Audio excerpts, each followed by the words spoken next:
Good evening, everyone. So nice to be back. And actually, this is a special treat tonight because we have Nathaniel Wyvern, my cohort in crime, in musical crime, behind me. We are actually together in person for once. And this is a special edition. This is, yes, Nathaniel is definitely a real person.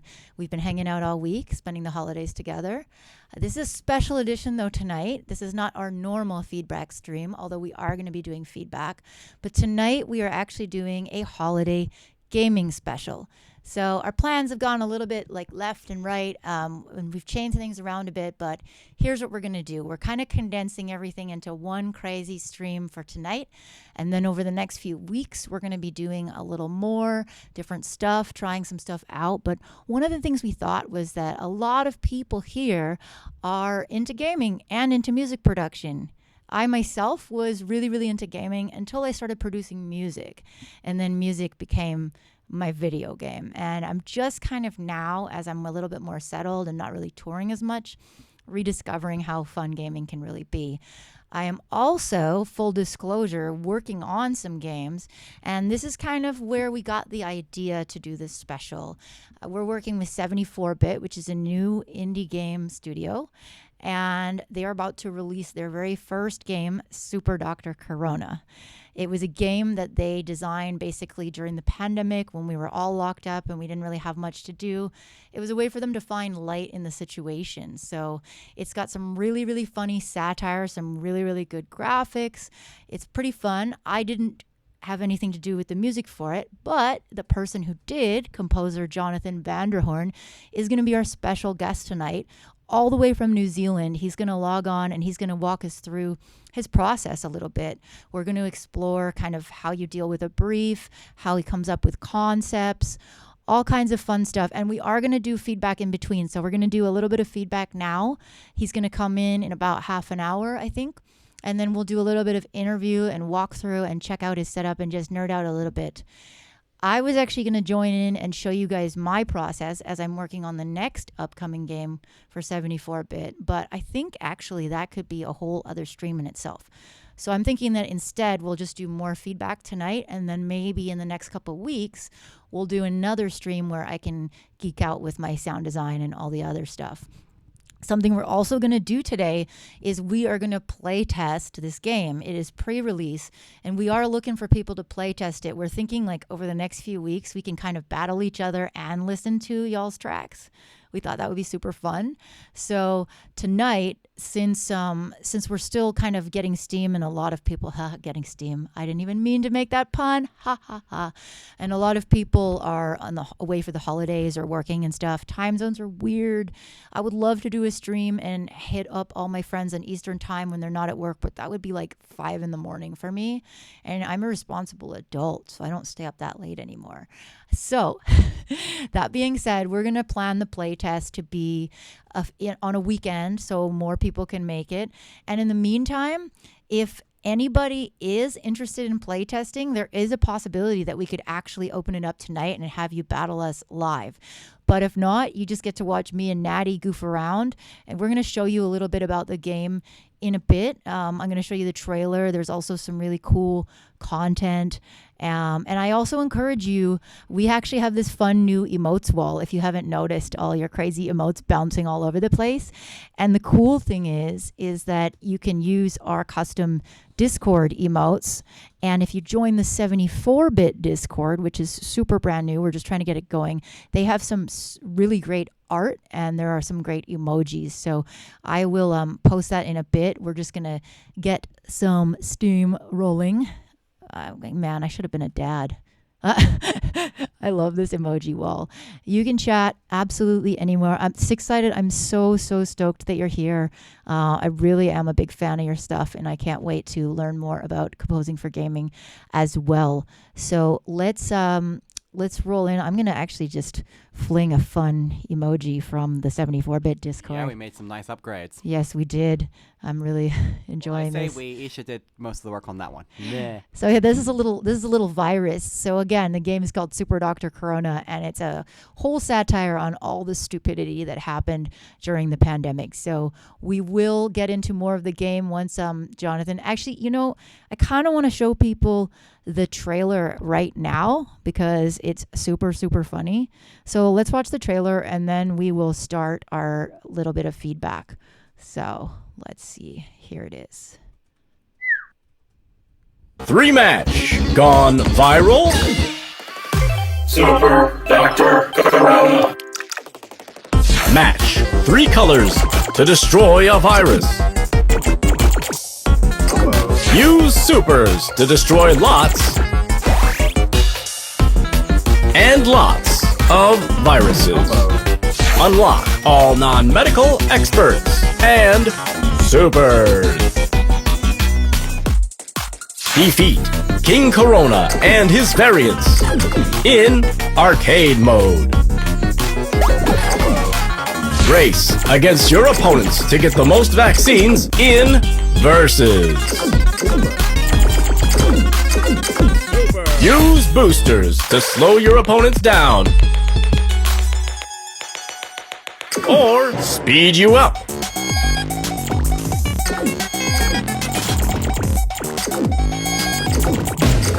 I demand a rematch!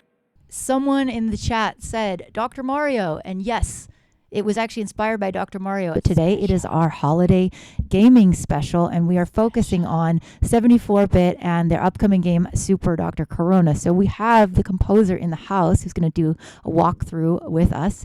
So let me just quickly show. 3-match gone viral. Ho ho! Hey everyone, take a quick look at this prototype that I made very early on for Super Dr. Corona. This is how we used to turn the pill. Not very intuitive.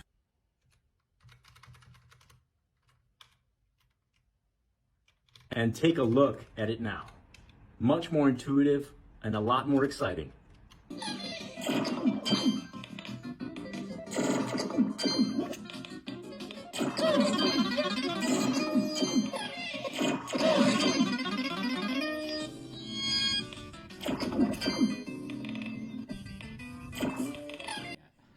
So that's another preview of that game, Super Dr. Corona. And again, we're going to be playing it a little bit. But for now, I would like to introduce our guest. And I'm going to move the chat off of his face because it is so large. Welcome to our guest, Jonathan Vanderhoorn. We're so excited to have you here. Jonathan is the composer and designer for Super Dr. Corona, among other things. So I would love if you would just start by introducing yourself and a little bit about your history in music and sound, and yeah, just tell us a little bit about you. Sure. Hi. Well, first of all, welcome to me. Thank you for having me. It's really, really cool to be here. I really appreciate it. I'm looking forward to chatting music and sound and everything. So in terms of my background, I went to university for music. I have a bachelor's degree in music. I also have a diploma in film and TV post-production, so film editing, which is my day job. I teach film editing. But apart from that, I've made game soundtracks, musicals, film scores, and also just regular music that you listen to, and get paid super large amounts on Spotify to do that. So that's me. Amazing. And what got you kind of started in the music game? What made you realize that this is sort of what you wanted to do? I really love not making money. No, I've always played instruments ever since I was a small child, and now that I'm a large child, I just continue to kind of do that. I just find that it's an incredible tool for self-expression and sharing ideas and emotions that don't require any words. Amazing. And yeah, I mean, maybe Nathaniel, you had a couple of cool and interesting thoughts maybe for our audience to start it off. Well, I'm going to start with a backgroundy question. You're based in New Zealand, right? Are they quite good at promoting people getting into music? I mean, I think it depends on the genre. New Zealand historically was kind of so small that it was easy for that music culture to sort of get dominated by artists from outside New Zealand. But especially now with like the democratization of making music, I think New Zealand's culture is sort of really starting to reassert itself. And we do have a pretty transparent process for like bands, like if you want to apply for like funding for music videos and things like that. But in terms of like solo artists in like the electronic space, I think it's really just kind of screaming into the same void that everyone's screaming into, right? Absolutely. Someone in the chat is asking, Kid is watching, what is the weirdest instrument that you've enjoyed playing? Ooh, okay. I have an automaton. I don't know where my automaton is. I think it's here. It's this one. The Kirby automaton. Oh, yes. Love they're it. Good. Anyway,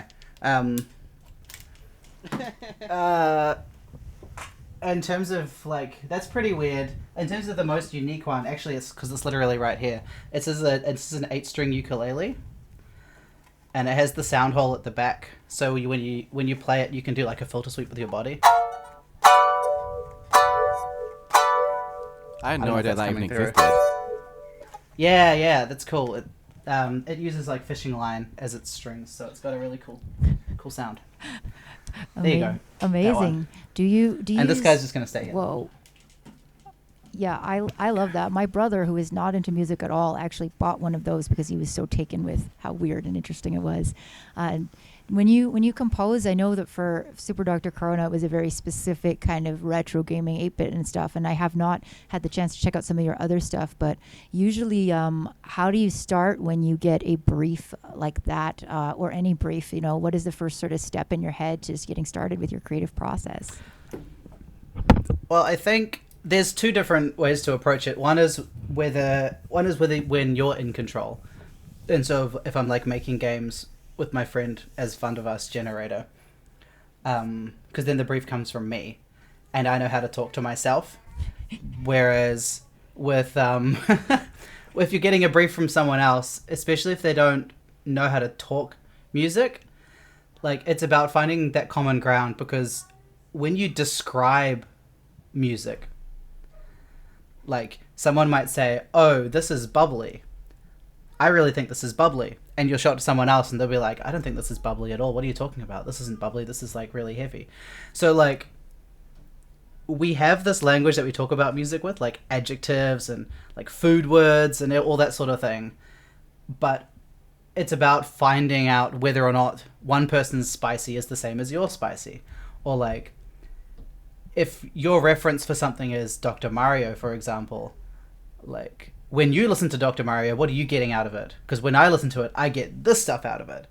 Do our lists match up? Like, am I going to invest all this time making something and I'm chasing something that you're not actually that interested in? So that's the first thing with a brief, is I'm like, you're asking for this. That means that I'm thinking of doing this. Do those things match up?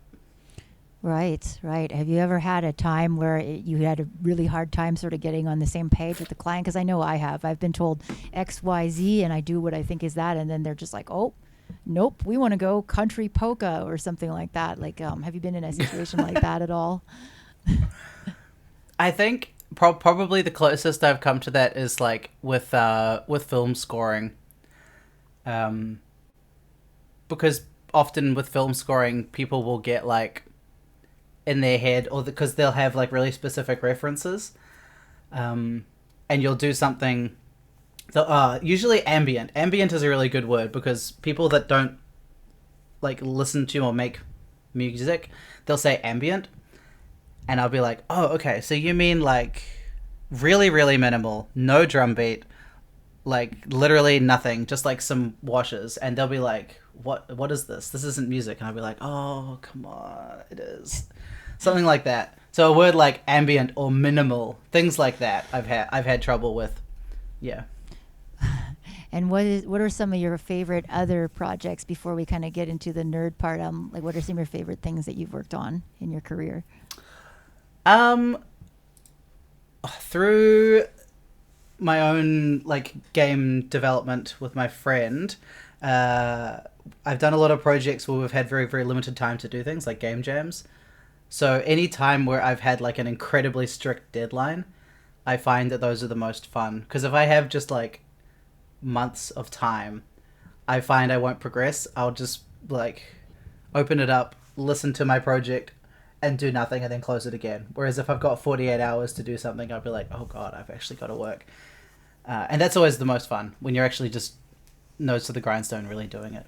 That is so interesting because, we run this EDM production Discord for people producing all kinds of music. And that's one of the biggest blockers I find is actually having too much time or just having no deadline. And that's always something that we suggest is like play these little games with yourself, set your own self-imposed deadline or goal, because it's just easy to do nothing when you have all the time in the world. And I know that I used to do most of my music like the night before I had a show and when I should be going to sleep. So I don't know if it works the same with your own music. And by the way, what is your own music like when you just sit down to make something for you?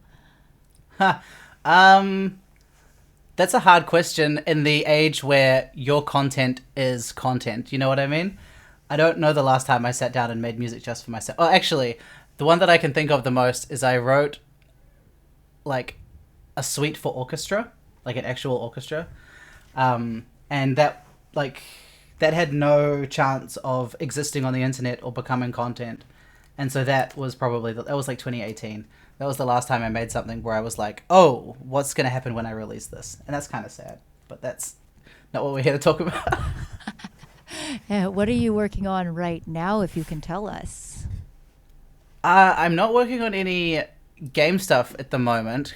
My friend is super busy. He works for this company in Denmark that makes plastic blocks. You probably never heard of it. No, never. I don't know what you're talking about. That's good. Good. It's Leppen. No, I'm kidding. It's not Leppen. I'm working on. I just finished up a couple of film scores. As a film tutor, I have like a set of people that like learn from me, and then when they get to like making their films, I'm like, well, do you need music for it? Because I know this person that's really good, and they're also in this room right now. It's me. So that's nice. I'm in like a bit of a lull at the moment. I'm kind of getting into like embroidery, which is like a massive segue.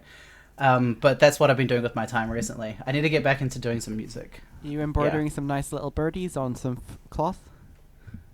At the moment, I'm doing like this. This is such a good use of time. I'm doing this latch hooking rug. It's like a big flower. Whoa. And you have to like attach wool to it. Yeah, that's what I'm doing at the moment.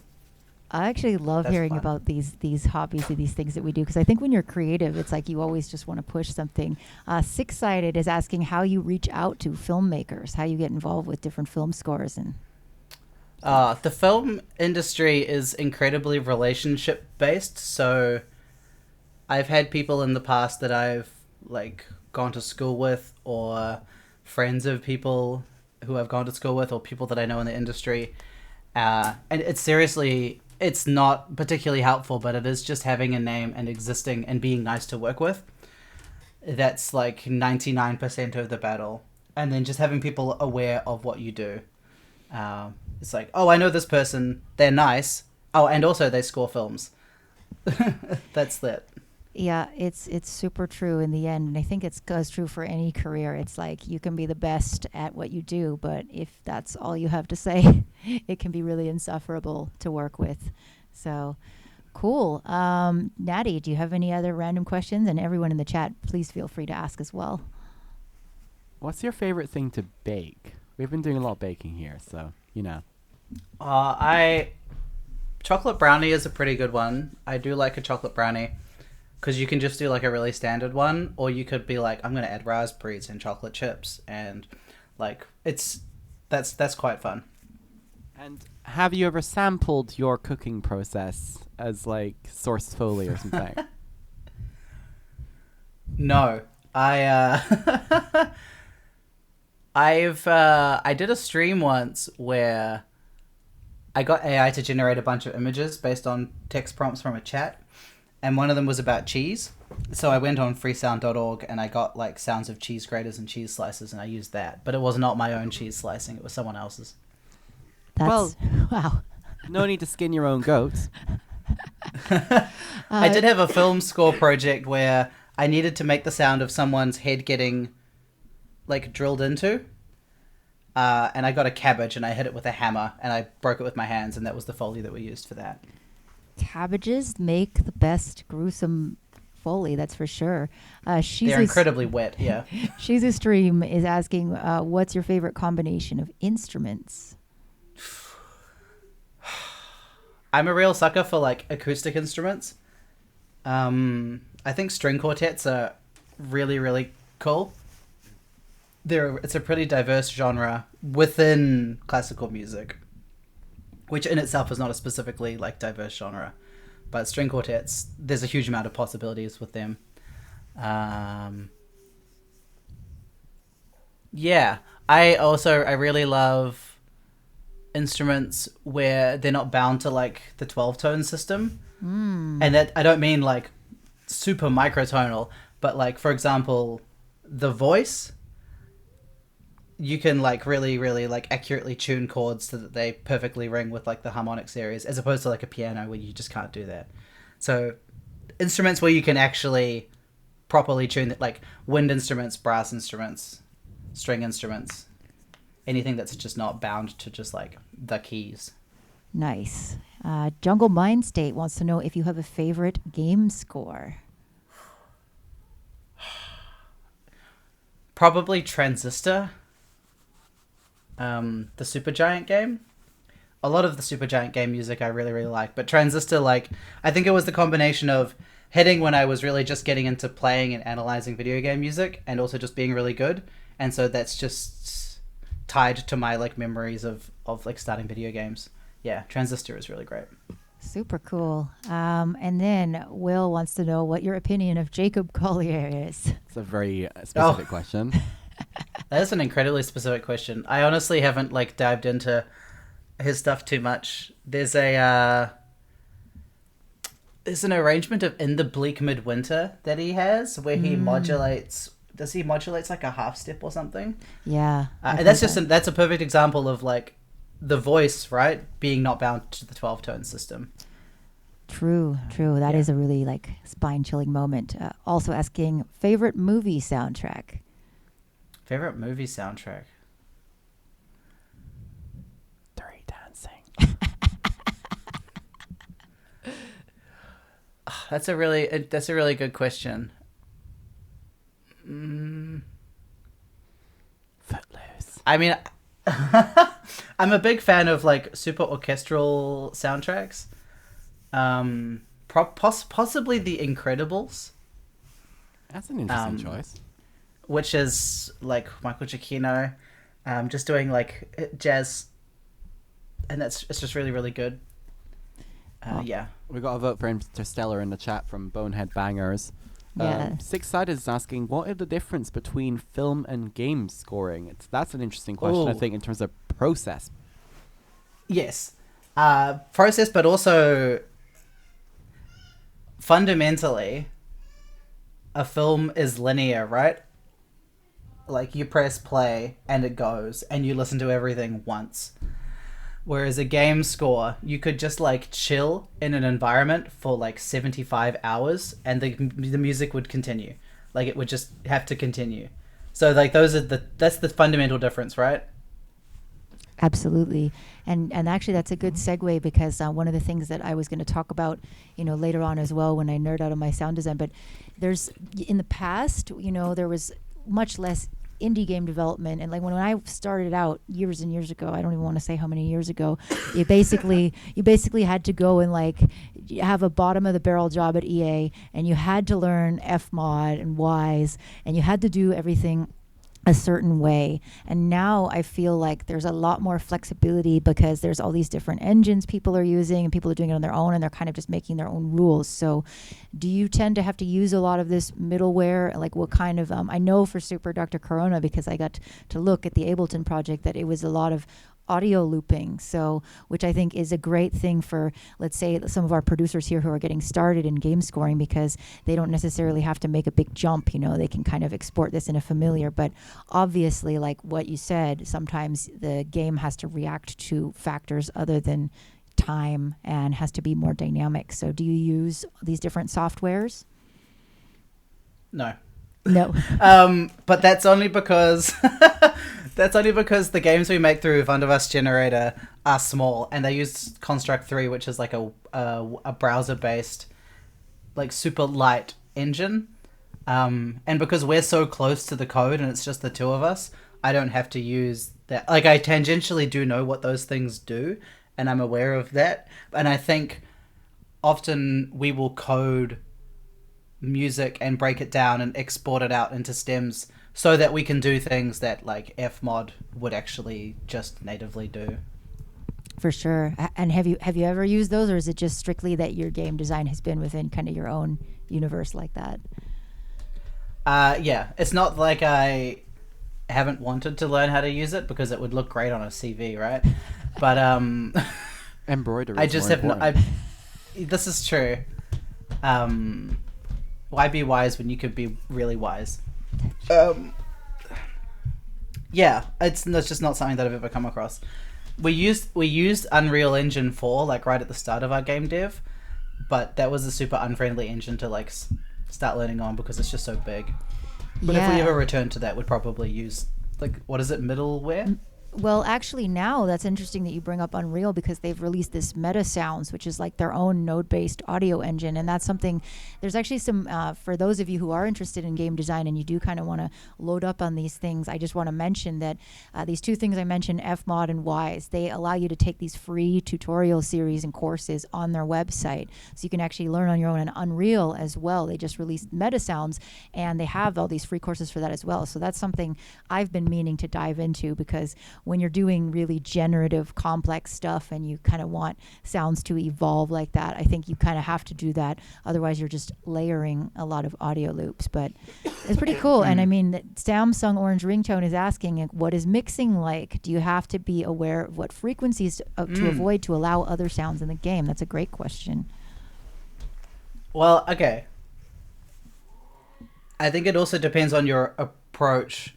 Like, if you're starting with like a super realistic vision, so like you say for example, really basic level, when you click the mouse in the menu, does it sound like a mouse or is it pitched, for example?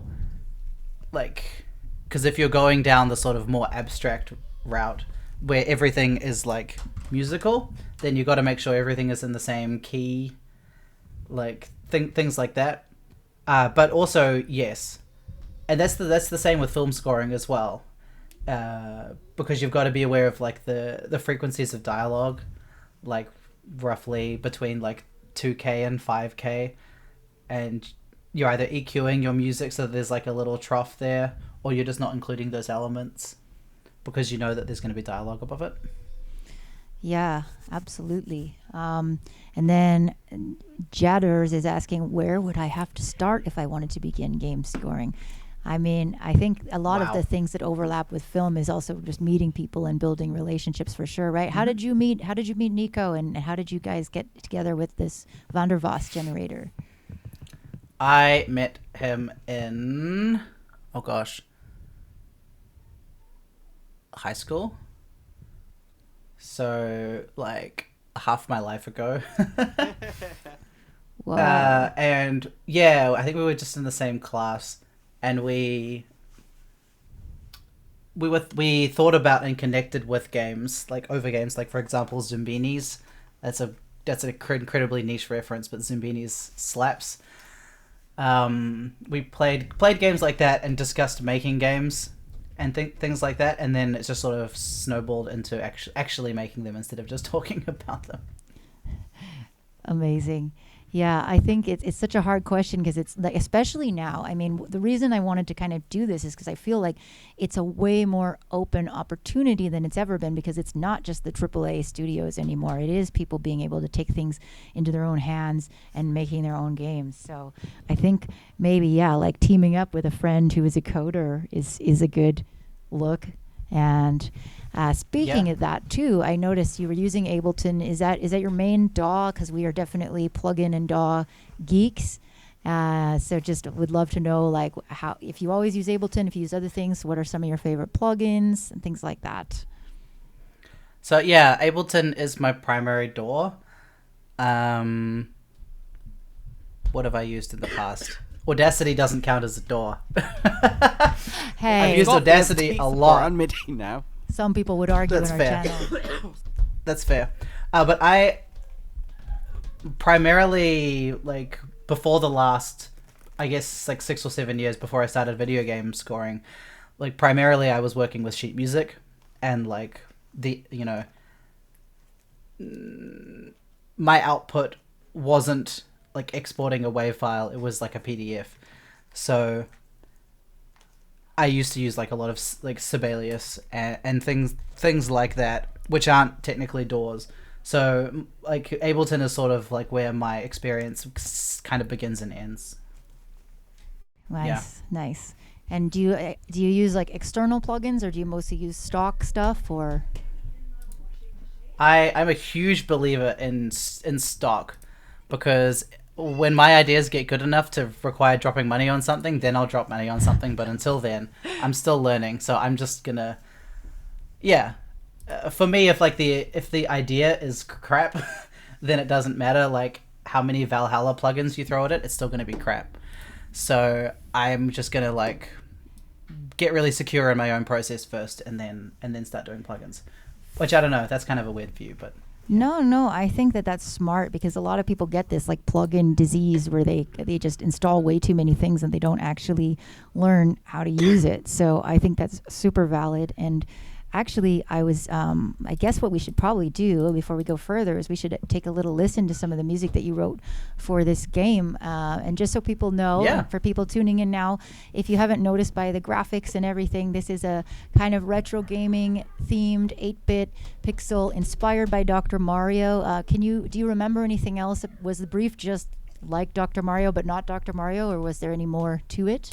I think so. Actually, I will tack on to the end of the plugin thing because I just opened Ableton and I opened my plugins folder. I do have some plugins. I have Labs, which is the choir. That's like a choir thingy. It's a free choir thing. I have BBC Symphony Orchestra, which is another free plugin. And I also have like a plugin for an upright piano. Those are my 3 plugins. Well, and yeah, those are instruments, and those are more libraries and things like that. And so we also love free plugins here. That we're big fans of that. We love equal access to all. So yeah, let's take a listen real quick to I've got 2 pieces here. I've got the main theme for Super Dr. Corona, and then I have the main menu music. And again, for those of you just tuning in, we're doing this special with Jonathan Vanderhoorn, composer for Super Dr. Corona. Poor Nathaniel is getting a little sick. I think Denmark is not agreeing with him. So I'm going to mute this and let you cough a little bit, Natty, and we're going to listen to this lovely music. If I can just... Too many windows.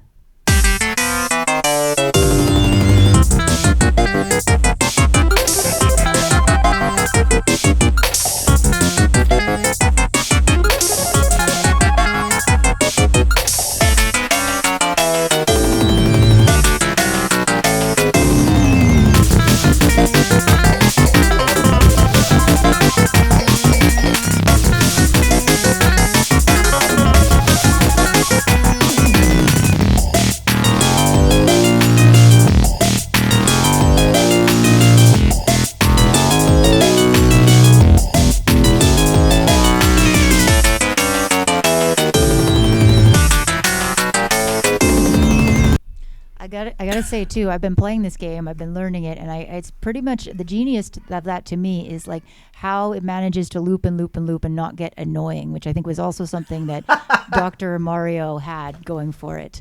Except that damn track named Chill in Dr. Mario. It's Oh, not, that's- why? No, nobody should ever listen to Chill from Dr. Mario. Fever is the only option. So let's just play the main menu music now real quick.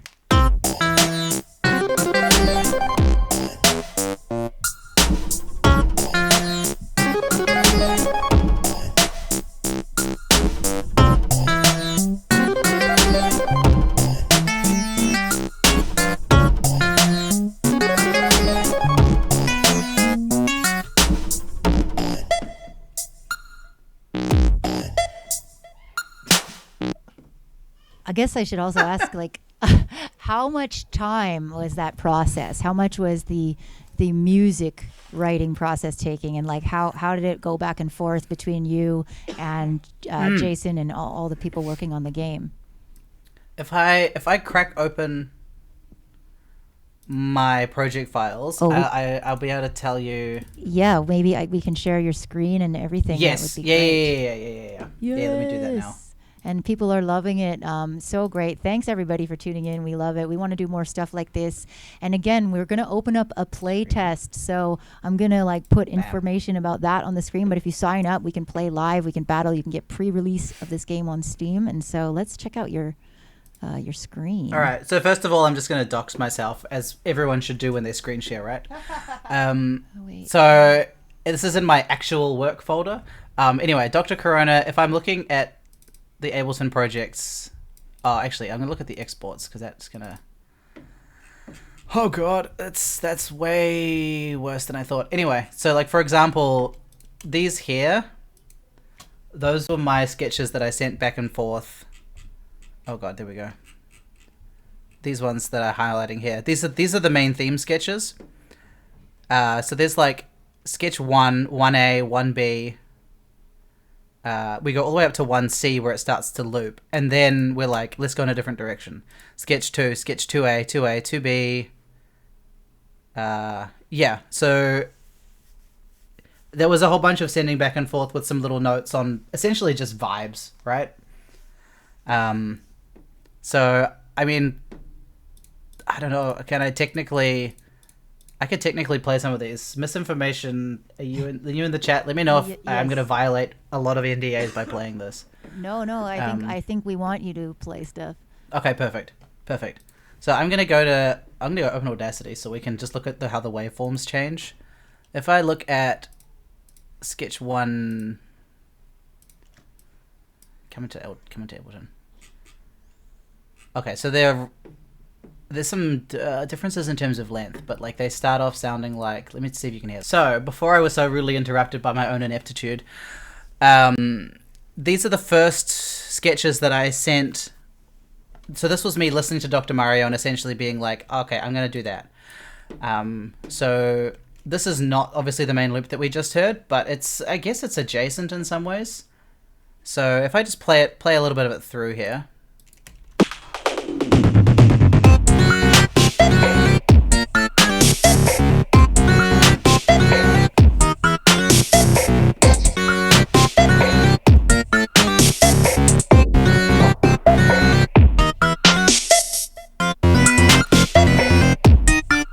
And of course, in good video game fashion, we repeat it, but on scale degree 4 instead of scale degree 1, which is just the 12-bar blues. I'm pretty sure this is just the 12-bar blues progression.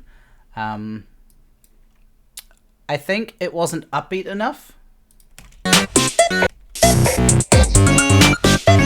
So if I like go through the different sketches, we'll see sort of how that changed. Oh, that just sounds more deep fried.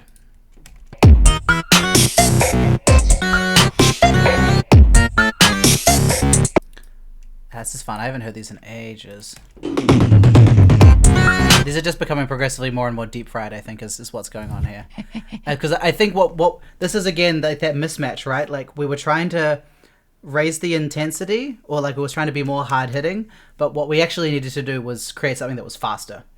And so we were like, I was getting feedback and making it more intense and more distorted, but what we actually needed to do was go back to the drawing board and make something that was faster.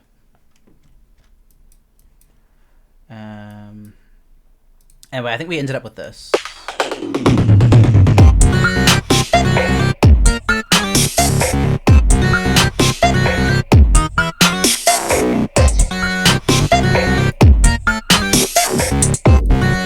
So there's like a lot of filter sweeping going on in there and doing some weird stuff like that. This is very Junkbot as well. Which is everything. I think everything should. Junkbot is like the epitome of it's perfection. But so that was sketch 1, and I think we were just circling the eventuality that it just needed to be faster and more upbeat. So if I then go to sketch 2, bonk, bonk, bonk. We got 74-bit in the chat himself. What is up, Jason? Just Jason, everything I'm saying is true. Okay, don't disagree with me, please. No disagreeing. Okay, so sketch 2 started like this. I don't know how close to like the final this sounds, but we'll find out, I guess. That is a lie. That's Ableton warping. That's too fast.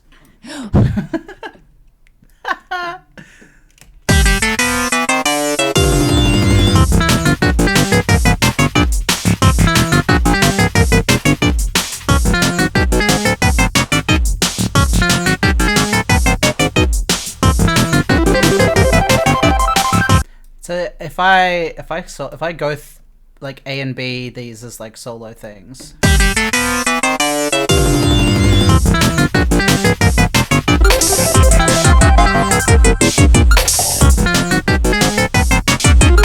So the eventual one has that arpeggiated thing throughout the whole thing, and it's got a bit more bass as well.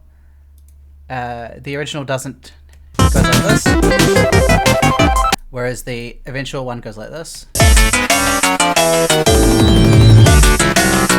So there's, I don't even think the original has this section.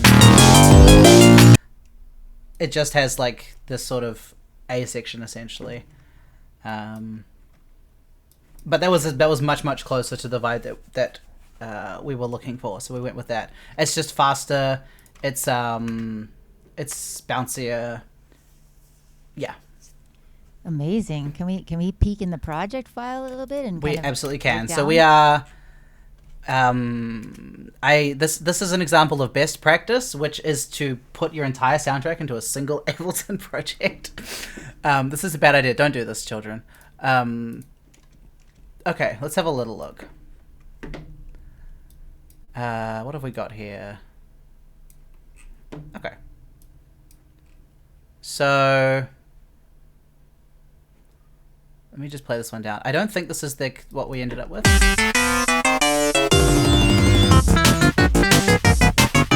Okay, so this is actually 2A. This is the one that doesn't have the arpeggiated stuff in it. But actually, it's got fewer elements, so we can listen to it. So what we've got here is, I guess I was approaching this from like a standpoint of true retro games. They had, a maximum amount of sounds that you could put in at any one time, that sort of thing. So in this, I've got my melody, my bass, and my drums. And then I also allow myself a second bass sound, which is this, which you wouldn't be able to do back in the day. And then this arpeggiator, which you might be able to do some of it if you like arranged it in such a way that the melody and the arpeggio didn't play at the same time. Yeah, that's super interesting. I think a lot of these youngins maybe don't even realize that there were so many restrictions on polyphony, and also, of course, like wave generation. Just things like what is it, like fake?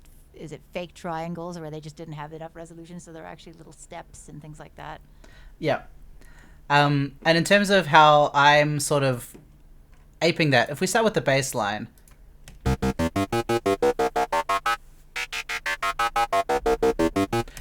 So obviously that's your classic. It's an arpeggio, which is harmony, it's horizontal harmony instead of vertical harmony, and that's what you have to do, right? Like, and that's, if you look at video game music from back then, it's all arpeggios, because that was, you had to imply your harmony, you had to imply your polyphony instead of actually doing the polyphony. So that's abdominal bass in Ableton, stock, of course. And then I think there's just a filter sweep on that. Let's have a look. Yeah, there's just a filter sweep doing...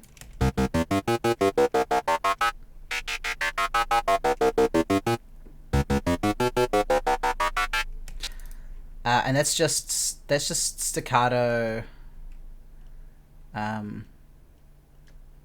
Yeah. So that's literally just like a C7 chord, dominant seventh chord.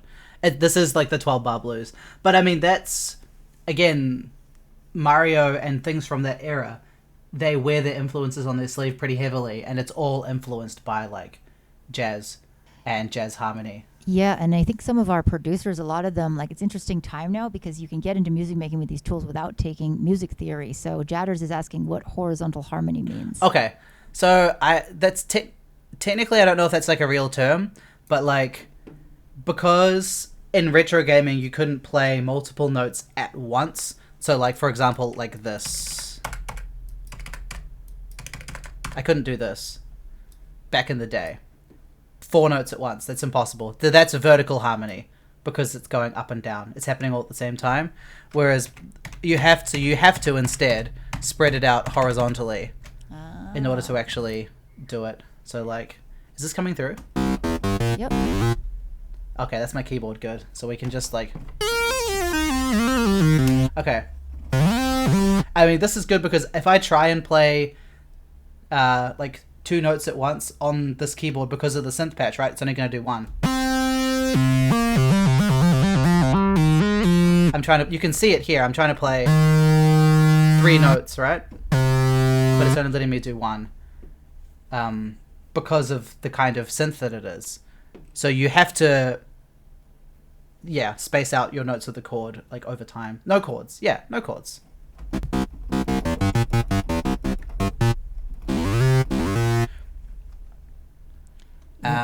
And then I think this just approaches the chord. So this here, the C sharp, this is just me.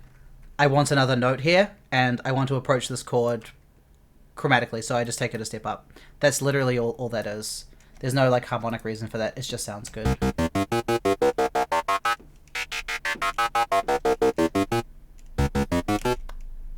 This is the same. You just select it in Ableton and you just move it up. You just move it up to there. That's just a 12-bar blues thing. This is me keyframing incorrectly, so when I copy it, it doesn't actually work properly. This is completely lazy. That's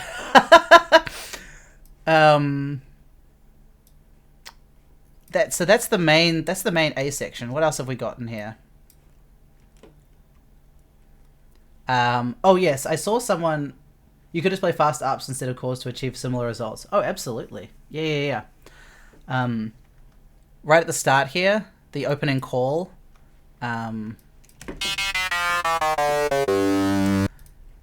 Compared to, you can visually see it here, right? They diverge.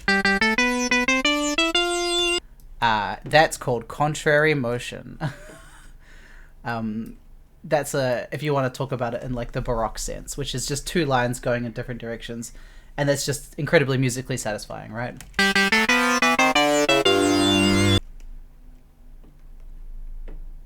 Very sexy. The only way to do chords would have it on a separate track, since the number of tracks were limited. It would be a lot harder. Yes. Or you'd have to sacrifice something else in order to get the chords. This 6-sided, do you mean this opening call? Was it inspired by anything? I guess in some ways it's like a fanfare. A lot of retro tracks do this sort of thing where they'll have like a little head, like a call at the start. Yeah, the decision of using contrasting motion, that's a really interesting thing, and like why you choose like the 12-bar blues, particularly why you choose the contrasting motion. This is super interesting to me too.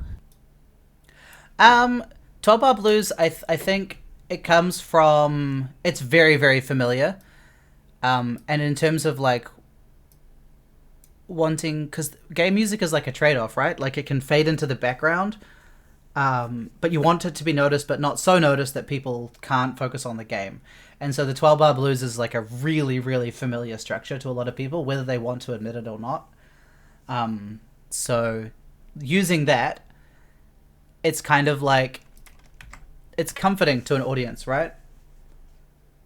Because they, even though they're not musical, they have this like shared understanding of it. So they kind of know where it's going. It's safe. It's reliable. It's, yeah. There's Jason. Everybody, it's Jason and his. By the way, these emojis that are flying, these are all like amazing artwork from the game.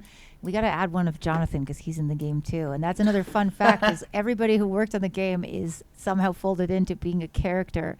So I believe, and 2 characters actually, right? So you're a work from home Jonathan, and then you're also like the hypochondriac, right? With the mask. Amazing. Is this a confession of sorts with these characters for you, how you live your life? Well, at the time it was like mid-pandemic, so I had no choice but to work from home. But the hypochondriac, is that saying something? No. Six-Sider says the 1 2 3 4 1 2 3 1 2 rhythm is pretty cool. Thank you. I'm gonna pretend that I did that intentionally. Let's break it down and see what I did there. Okay, so this is, if I highlight these, I can't do that. Okay, fine. Shit. This is a scale. And the G, the B, the D, and the F, that's just a dominant seventh chord. And it just so happens that all I'm doing is connecting them, right? G, A, B, B, C, D, E, F. And it just so happens that technically this is 3, 3, and 1.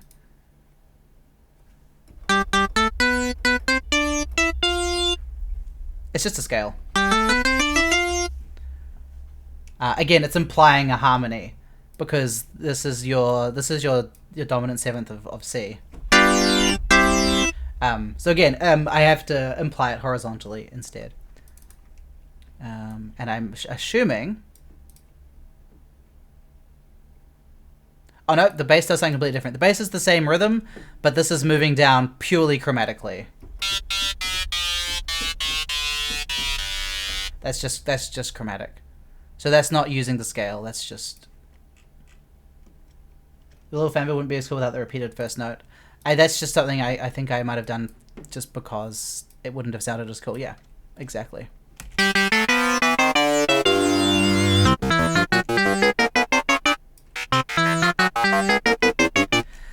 Okay. What was I doing when I conceived of this melody? Let's have a look. I don't remember. It's very chromatic, by which I mean it's like full of little half steps.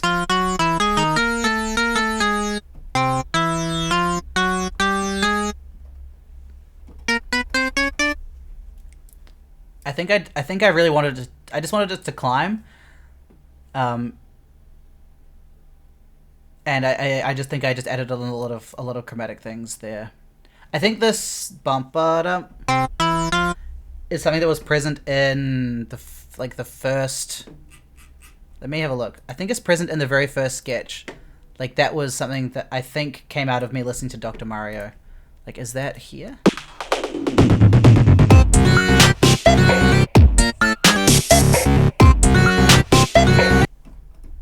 Kind of.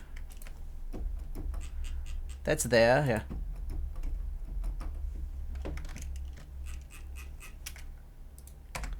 So I think that was something that I lifted from Dr. Mario. Not lifted, but like that was a main inspiration. So I did that there. There was an interesting question now that Jason is sort of in the chat. I don't know if he's still watching, but somebody was like, can Nintendo sue you for making a game like this? I don't think so, because I think there's tons of match 3 and puzzle games like that. I don't think a lot of match 3s, yeah. You can't copyright the mechanic as long as you're not stealing the characters. Sure. Yeah. It's way harder than Dr. Mario. Have you beat the game, Jonathan? I've never played the game. What? You have to join our playtest then now. Get your controller out. Everyone should join the play. Ha ha ha ha. It's there. I swear I'm a gamer. Woo!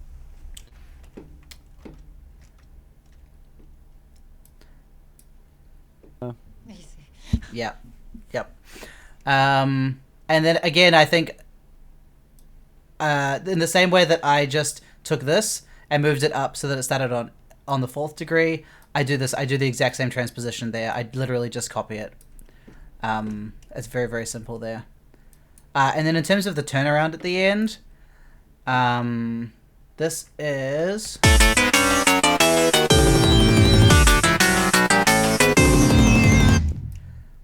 So that is, I assume that's a D. Oh, no, it's not. Okay. Oh, this is a D. And D So, notes. oh, thank you.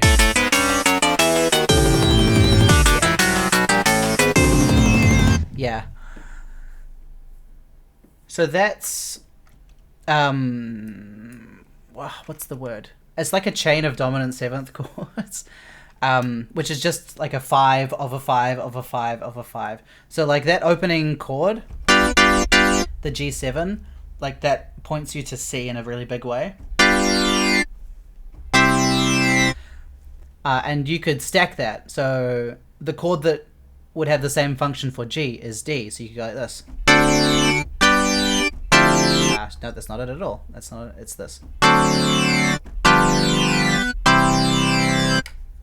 Doing something on the 7th chord is a cheat code. Yeah, exactly. And so this is like the 5 of 5, and this is the 5 of 5 of 5.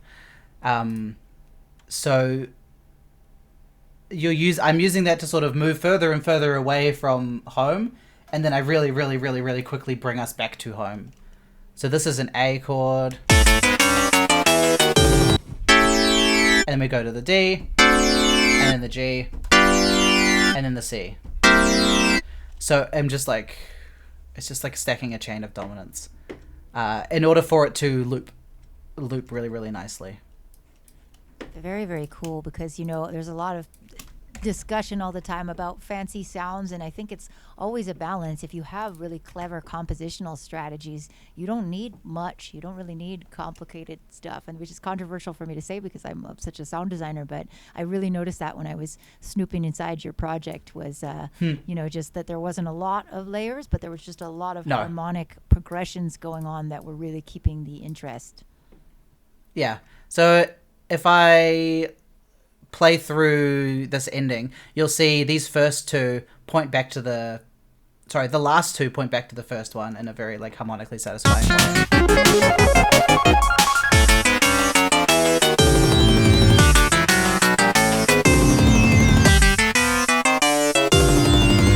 So it like, and I think it's also kind of disguising where the loop is, right?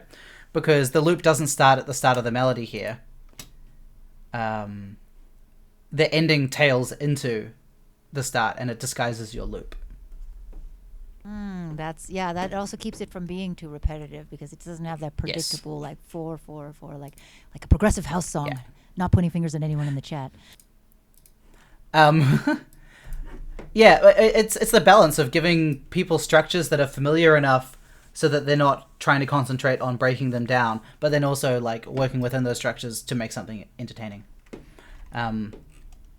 Okay, so if I now move to, this is the actual, I think this is the actual one that I do the, is it? I don't know. I have two 2Bs, and I don't know why that is. Anyway, always name your tracks, people.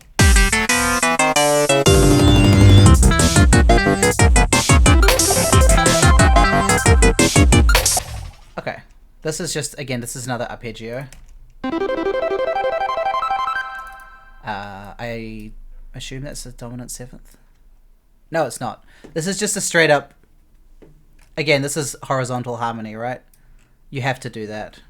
I don't even know if I can play that. No, I can't. Oh, you know what? There's even an arpeggiator on this track. And I'm not using it. Whoa. I don't know why I'm not using it. I decided to write this out by hand. I don't know why. I don't know why I did that. Don't do that. That's silly. But yeah, there's an arpeggiator. There's an arpeggiator on there. That's all C major? Yeah, this is just all C major. Because if you look at... that's my chord. And then what you do is... it's called an inversion, if you want to use music theory. So then these three notes stay the same.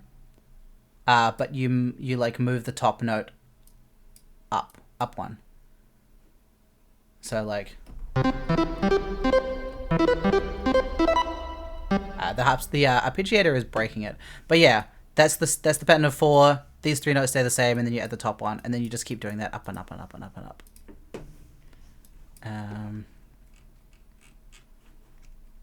What else is going on in this? I think the bass gets like the bass is slightly filthier than it was. The filter sweep is still there though. What am I doing to this thing? Nothing here. That's good.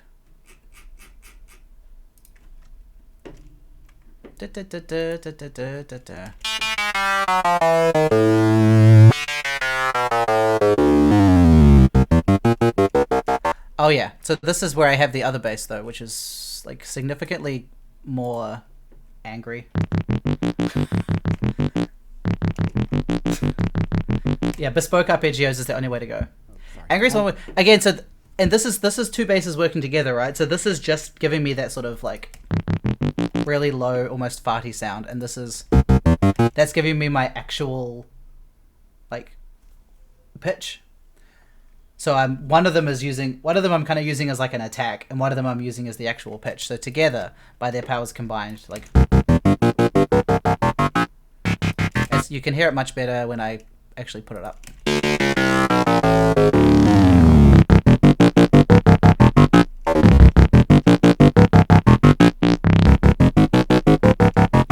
So yeah, this is just by itself, and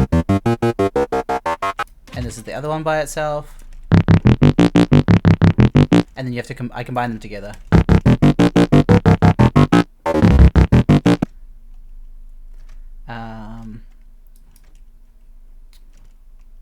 And so this is A section, and this is what I would call A dash. You do A again, but you make some changes. And the changes that I add there are just some like little like pickups and like weird filter things. Because people are already familiar with that as a musical structure, right? They're like, oh, I've heard the A section. So now when it comes back, it can be different. Very cool. It's all right. Oh, I don't need the loop on anymore. And you did all the sound effects too, right? That are in the game? All the sound I did a few of them. I think there was someone else that might have worked on some of the sounds as well. I know I did a lot of like the combo noises and things like that. Yeah, we noticed there are a lot of fart sounds in this game. Yeah, that's not me. I'm not affiliated with that. I'm a serious musician. That's just fun. I really like that. I'm addicted to making noises like this. Yeah, that's what is that? With the sweep. So that's a filter sweep going down, also while the pitches go down. That's really, really fun. It is. The melody when we come back into A dash, it does a whole bunch of other stuff there as well.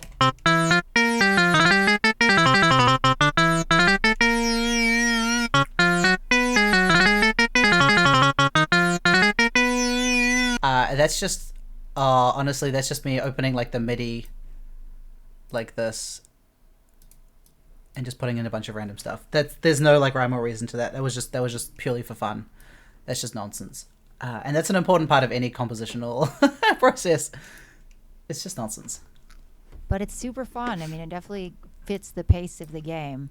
Bonehead Bangers is asking how much resonance you have on the wavetable filter. For the bass, let's have a look. No, this one. I'm sitting there. The only thing I've changed about abdominal bass here is I think the frequency. So that's sitting at 22% on this one, 75% on that one, I think. I don't know a lot. So I'm not going to pretend to like be an expert on that. But yeah. Maybe that's too resonant. I don't know. I'm avoiding the B section for now. We're just going to talk about the A section. Let's look at drums. What did I do with the drums?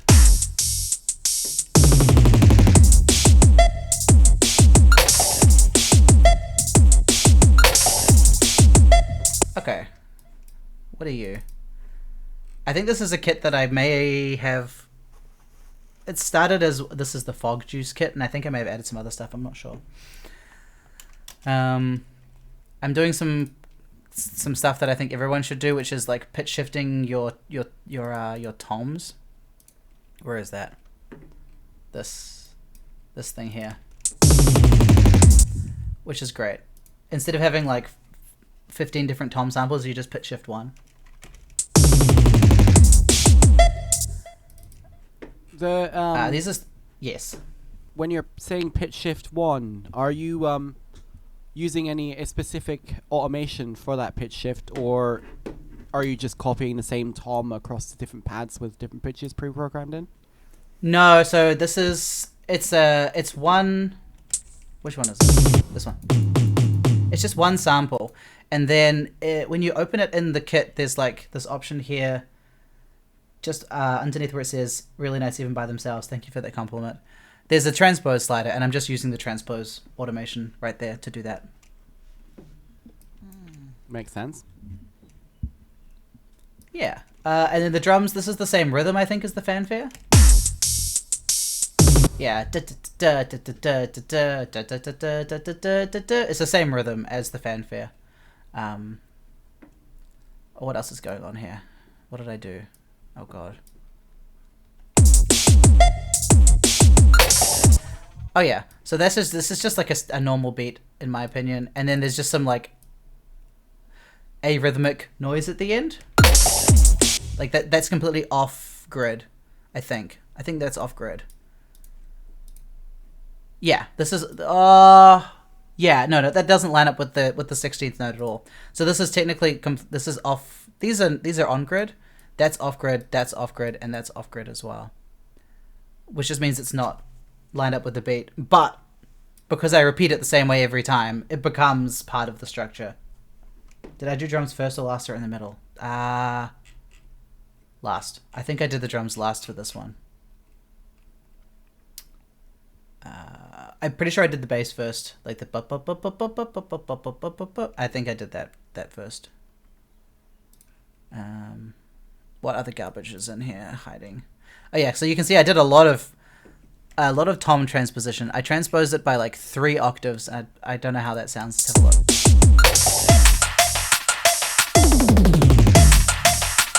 I think that's actually not even playing the tom, so this doesn't do anything. This automation doesn't do anything at all. This is just purely for aesthetic purposes. Just looks cool. Yeah. Oh, actually, technically, this pitch shift here starts from way higher, so you get it to sound kind of different. Like this one sounds like this. This one sounds like this. Oh God. And in some ways that mirrors this, because this starts higher and then goes lower. So like.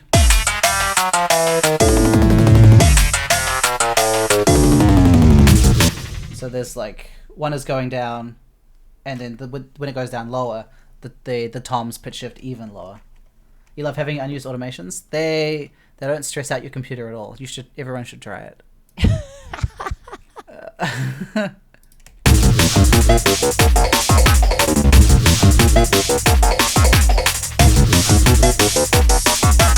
I have literally no idea what's going on here. Let's have a look. What's going on here? Okay, kicks. The kick is getting absolutely swallowed. This drum production is not particularly great. But also the kick doesn't have to be that big because the bass is massive, right? Like I'm not sacrificing any bass honkiness so that I can hear a kick drum. That's not important. Bass is way more important in this context. What else is going on? So the kick is just going bomb, bomb, bomb. I got my snares on the 3. I got some clapping. I don't know what's going on. Oh, this is fun. So there's a hi-hat pattern here. This hi-hat pattern is 7 16th notes. So when I copy and paste it, it's gonna jump a 16th note forward every single time. So like here it starts on beat 1. Here it starts the 16th before beat 1. Here it starts 2 16ths before beat 1. So it gets like delayed and delayed and delayed. And so it can sound quite dynamic like that. Like if I solo just the kick, the clap, the snare, and the hi-hat. Oh, I can do both all at once. Good. I don't know if you're gonna hear it moving forwards, but it just gives it variation. Nope, I don't want that. I just want the drums. Thank you.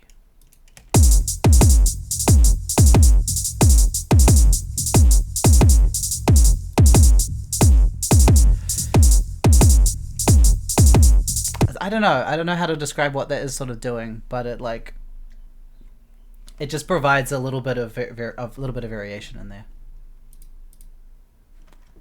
Really, really cool. It's very, very tight to do these little tiny tricks. And again, like Natty and I have been playing this for like hours and hours, and somehow it's still really fun. So, kudos. Thank you. I have no idea. What does that sound? That just came with the kit, and I just think it's fun. I just think they're neat.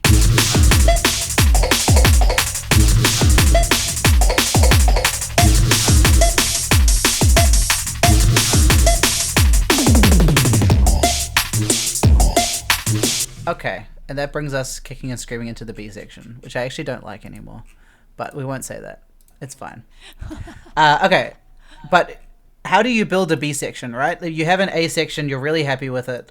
What do you do to make a B section? So essentially, I just wanted to invert a lot of the elements that I had. So you can see, here's the A section, and here's the B section. Like, visually, right? Way less information. Everything is slower. That was sort of my guiding philosophy. Like, this is so cluttered, the A section's so cluttered. I knew that the B section had to not be cluttered in order so that we could go between them and it wouldn't get exhausting. You'll find that a lot with game music.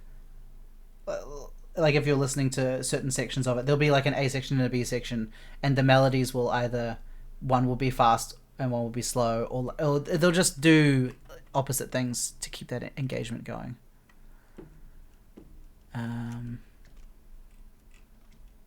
Where is it?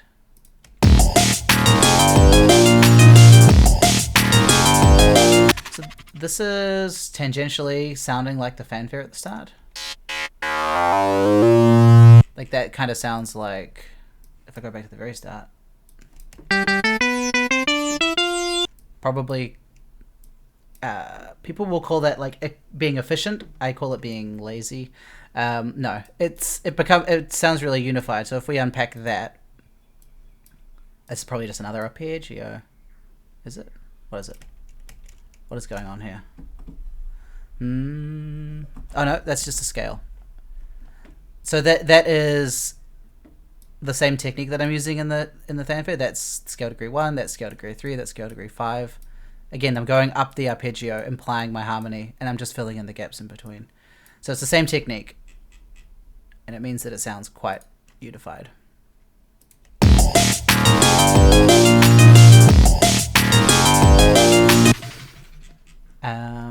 What else is going on in there? Yeah, the guiding principle of this section is just I'm doing almost the exact opposite of what I wanted to do in section A. Yeah.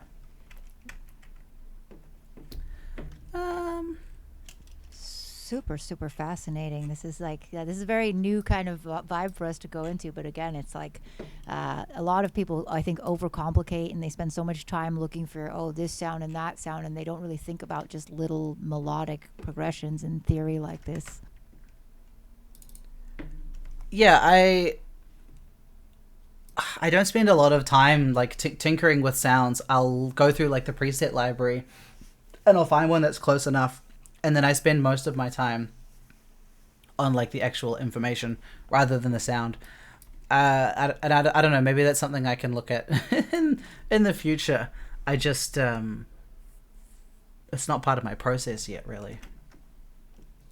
Again, it's a balance. I mean, sometimes it can be too much if you have such complicated harmonics and then you have all these like really crazy textured sounds, you know, like some of the craziest sound designy stuff that I listen to sometimes is like atonal, or it only has like one long pad or something because the sound itself is so complex that it takes up that space. So I think it is a balance and a super interesting one. And in this case, like having to use this lo-fi aesthetic and having to follow these rules, it had to be this way. You know, you definitely couldn't do like a single long note, a sine wave, and make it like interesting. No. I think the reason that I did this all in one project is also so that I could copy the instrument presets over. So I've got a whole bunch of other stuff here. I've got like, this is a wind fanfare, which is that's just pure Mario right there. I think that's just arpeggios. And I think this is literally the... Yeah, that's the same progression that's used at the end when you hit the flagpole. That's flat 6, flat 7, 1. So that's just purely, perfectly copied from Mario. Ha ha ha. Amazing. Natty, did you have something you wanted to say? I find the discussion between approaches, like ethos behind scoring. In this case, with the super melodic stuff, honestly, you can track it all the way back further to the old romantic style of writing music. And compared to, say, the minimal stuff like Hans Zimmer or whatever, you know, modern trendy film score, which is, I don't know if it's still trendy, but it's interesting how video games, for the most part, have kind of stayed in that turf compared to film score, which is forming more variants, I suppose, subgenres. Yeah, there's like, I find a lot of game scoring, especially orchestral game scoring, still is very maximalist. And I wonder if it's to do with the difference in like production workflows between games and films. I think big games have a much longer development cycle than like the music part of filmmaking. Yeah. I mean, I'm not going to pretend to know like the secrets of the industry, but I think there's a lot of delegation of like orchestrating and splitting out of responsibilities in the film industry, like a lot of it, compared to, I think, video games, which can sometimes be smaller teams, and so you have that time and care, so things can sometimes become more maximalist. Very interesting. This is the main menu. What does this sound like? Okay, so that's... Oh, I am using the actual harpsichord thing here. So this is the same arpeggio that I'm using in the main theme. This is just slower. Well, actually, is it? It's happening at exactly the same time. This might be perfectly twice as slow. So you could actually overlay these at the same time. We're going to do that right now.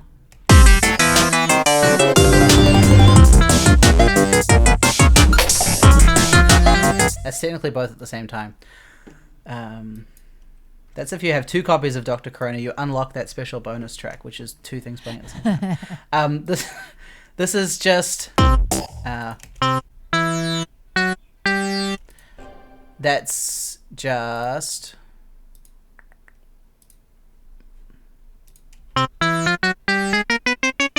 It's bum bum bum bum.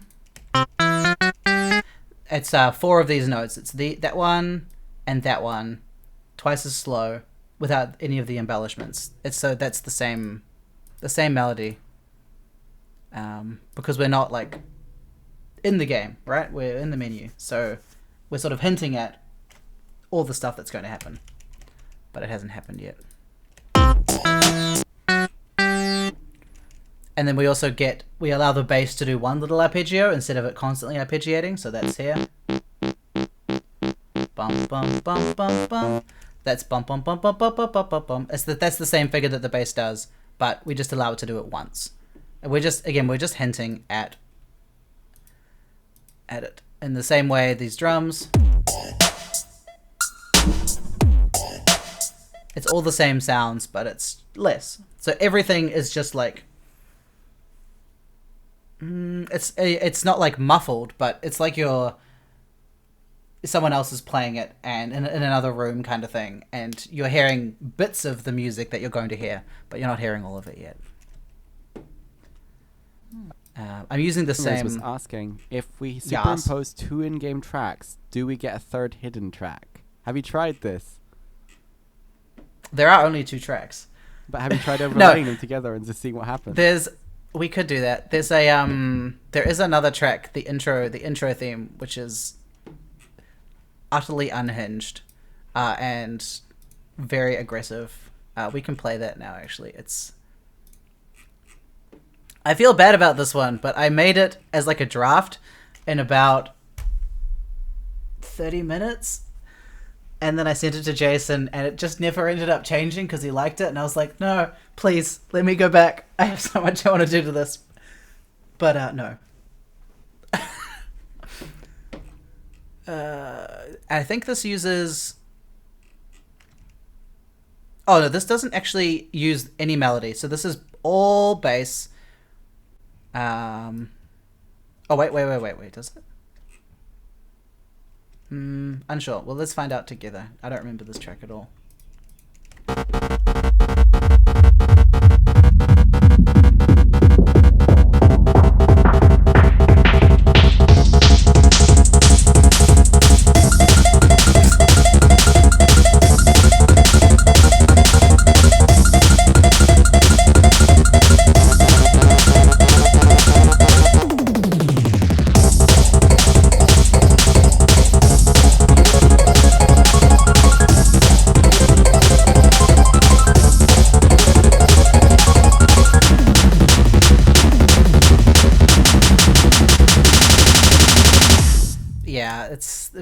It's Jason, please let me change this track. Anyway.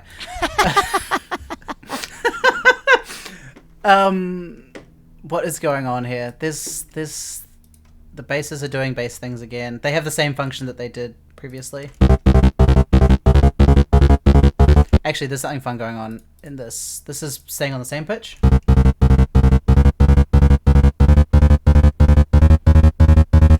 And this is using the same rhythm, but I'm displacing it up an octave. So like...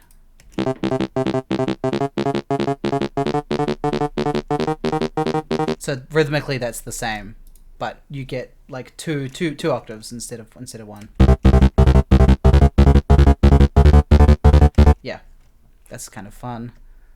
We're filter sweeping the drums because I know no other way of starting a song. It's just the best.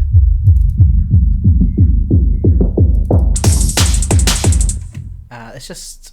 I think that's literally just a straight filter sweep. That's all I'm doing with that. If you were a DJ, you would be just riding that filter knob your entire set.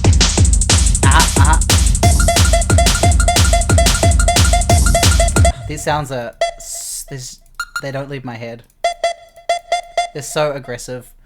But again, like, I call that an aggressive sound. Like... But other people may not use the word aggressive for that. So there's... Yeah. What else am I doing with this? I think I'm just like working up chromatically. Is that literally it?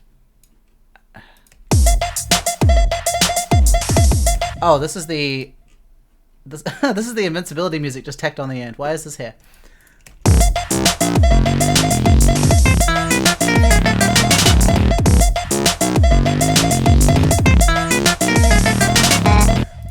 I think this is the same. This is something I do a lot. We this is haven't the same found this rhythm. mode yet. What? He doesn't know. Oh, He's maybe- never played maybe- the game. Maybe it doesn't exist. I don't know. Maybe No, I just I- wrote it for myself. I think. This is the same rhythm. Like. It's the same rhythm, but I'm just messing around with the pitches just for fun. So it's like rhythmically the same, but pitch wise it's not the same. Again, that's like taking something that someone's familiar with and just like altering it by one step instead of giving them something completely new.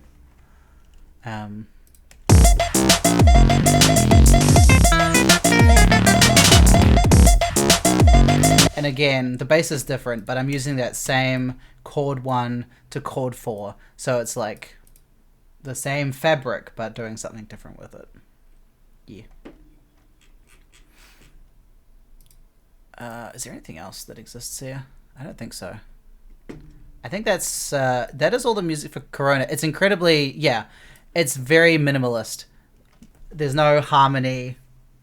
But that's like, why it the sounds most notes that- authentic. I mean, that was the yes. guide for the game. So, and again, limits. It was limits are good. Limits, they breed creativity, right?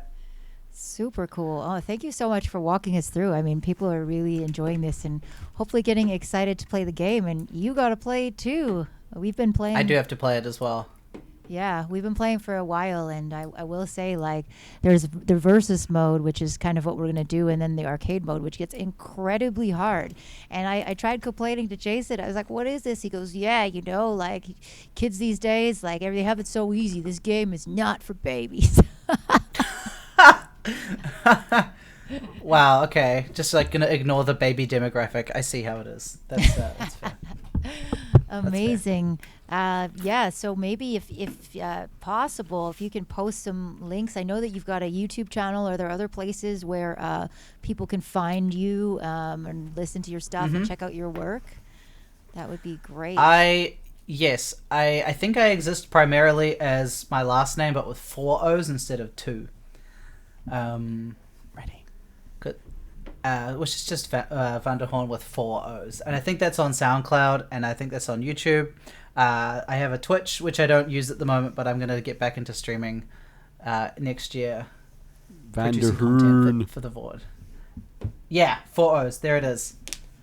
Amazing. Wow. Yeah. And hopefully we can check out. I know as well you have the website. I'm going to just type it in for your company, the Vanderwas Generator. Yeah. That's, Go for it. That's a super cool place to find you. So, yeah, thanks for joining us. We're going to get back and do a little feedback, and then we're going to do some playing of Super Dr. Corona. So I've got the link scrolling by if you want to check out the Steam page, if you want to wish list it and support this very first game from 74-bit and support Jonathan, support all the people involved. You can also sign up for the play test. We're going to be doing it live, and maybe Jonathan, you can even come back and play with us since you have to play the game still. I will try. That would be I will try. super cool. But yeah, thanks again. This is a special edition of Feedback and Friends. It's our holiday gaming special, and this has been composer Jonathan Vanderhoorn. So thank you so much again. All good. Thank you. It was a pleasure. I love Cheers. talking with you guys. Amazing. Thanks See so you around. much.